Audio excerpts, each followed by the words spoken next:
Engine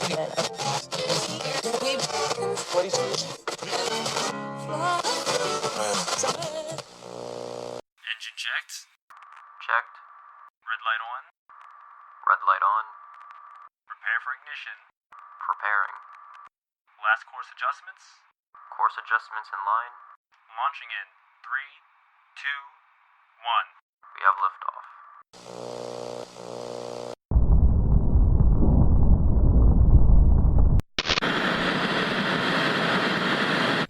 This is Costner of 4LE radio station.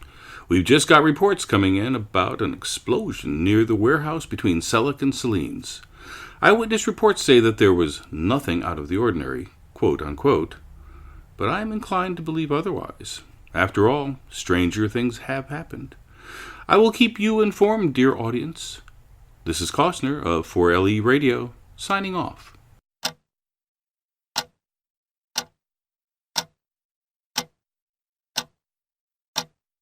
Well, still here, are we? This is Costner of 4LE radio station, and you're up way past your bedtime. No matter. Time is only a man-made concept, not applicable to you. To those special individuals listening, that all-knowing, omniscient force, here's a sequence of colors. You've heard them before, albeit not from me. Blue, red, yellow, green, yellow, blue, red, red, red, red, green. These will come into play later, but you needn't worry. To appease the men upstairs and deflect the proverbial gunshot, I bid the colors adieu for now. As for Selleck and Celine's, the flare of the reddening sky lit up the ivory, glossy eyes of bystanders. The ground rumbled uncontrollably as nothing out of the ordinary happened in the eyes of newscasters and media, despite the man in the inconspicuous trenchcoat and the deer-skinned clad madam's recollection of what's best described as an unidentified flying object. Their incredulous gazes were only overshadowed by the blinding, scintillating light and the regurgitated shrieks of death.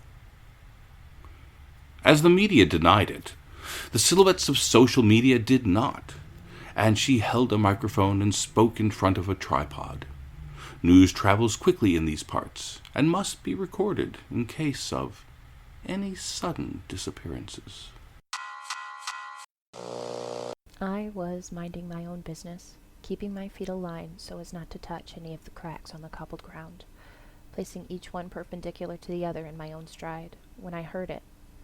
I'd like to explain primarily that I am not superstitious. No. As a matter of fact, I have an excessively credulous belief in the realistic. I've always kept my room tidy, my shoes shined, and my chin up. I kept my chin upwards, never looking down, my back straight, and I never listened to the scrutiny of complacency. At this point, I thought everything had a rhyme and reason behind it, yet in this ethereal essence, I forgot one crucial lesson. Remember, even when you never look down, even while your back is straight, remember to look upwards every once in a while. Above me shadowed a large, cylindrical shape, echoing its sheer size by towering atop. I quickly moved out of the way, now not paying attention to where my feet lay upon the ground. The deerskin-clad coat clung to my form as I hesitantly treaded backward. By the warehouse between Selleck's and Celine's, it made its mark. The now obvious UFO leaned forward. It was attached to the back of a semi-truck. The metal shined incandescently against the midnight. The jets flared up as the ship tilted 40 degrees in dim moonlight. It decided hell hath no fury like fuel burnt. I was now a safe distance. Selleck's and Celine's neon logo never looked so alluring beforehand, and it would never look so sublime again.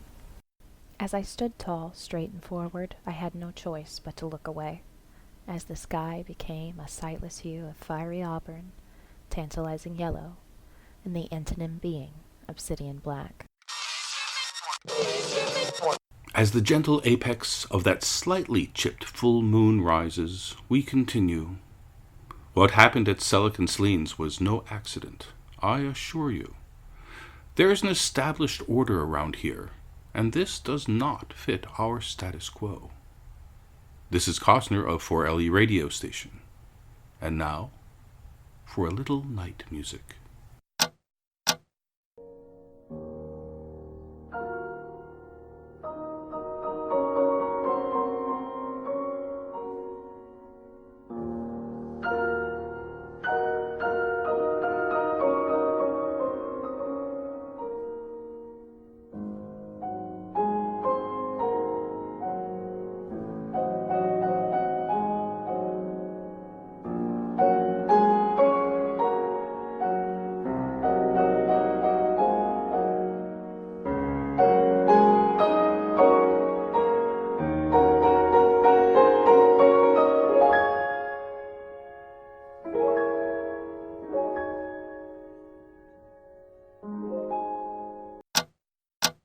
And we're back.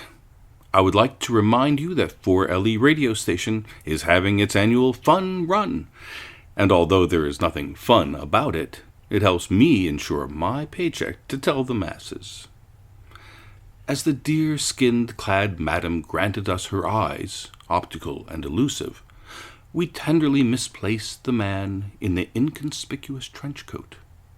His form fraught, his tendrils known as limbs, lanky and ruptured by the fear of this auspicious day. His voice hushed as if a whisper. His dialect familiar, yet different. He spoke to us underneath that nuclear night sky, and here we listen. Blue roses. The luminosity of the rare radiance kept me afloat this fine evening, and I hadn't stopped to think. To put it simply, the concept of time had become irrelevant. Beckoning me to the forward streets came the moonlight, as the light shimmered amongst the stone underneath my Clark's dress shoes. I walked and walked forward. That neon effervescent sigil strayed its way into my peripheral, as my hands resided into my trench coat pockets. Under that neon sign of Celine's, a lone beggar strayed. I opened my coat, reaching into its compartment, and grabbed a lone blue rose. As a symbol of prosperity, I handed it to the lonesome figure. In good fortune, for I had no money to spare. In my years, I had merely amassed a simple coat collection. A small smile formed on the silhouette's face as the wind blew. The ginger gust became a howling frenzy. He scurried away, the hue of the rose seen in his hands as the outline vanished. That neon began to grow dimmed, and as my skin became numb, I held the coat closer. It suddenly became darker as the sounds of screams filled the air. My coat no longer protected me from the elements as the sky. Once a seething black became an orange auburn, a yellow sunflower, and a terrifying flare of energy. I did not see what had caused it. The curdled screams vibrated and bounced off of the walls, and as I moved to tilt my head to the side of Celine's right by the workshop to get a closer look, I saw two scorched entities. One was grossly disfigured and burnt to a crisp. The noise had stopped, but the damage was done. He was mangled by the exhaust of heat and radiation. His bones crumbled into nothingness, as he seemed to resemble ash and dust. He was fractured. What once was now gone. The other was merely full of flames, and the decency to put him out was not out of the question. I worked quickly, throwing my trench coat off of myself and onto the flickering man, quickly trying to douse the sod. As my coat crumbled and was full of ash, the man's pained cries were agonizing to hear. They filled the night. I cringed silently, trying to save the life of a stranger. I continued screaming for a doctor, yelling for anyone, but no one arrived. The screams stopped. The blood-curdling, earth-wrenching noises I'll never get out of my head have ended. I left my trench coat over the two men, giving them the dignity they deserved. My features now visible for all to see. I was inconspicuous no longer. What was left of the two men disappeared as the wind rustled against the leaves. I walked away, and in my dismay I saw only sadness. Blue roses turned to red that night, as I had witnessed death incarnate.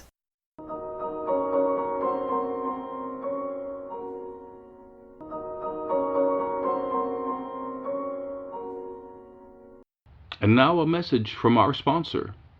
Is your refrigerator running? You should really catch up to it.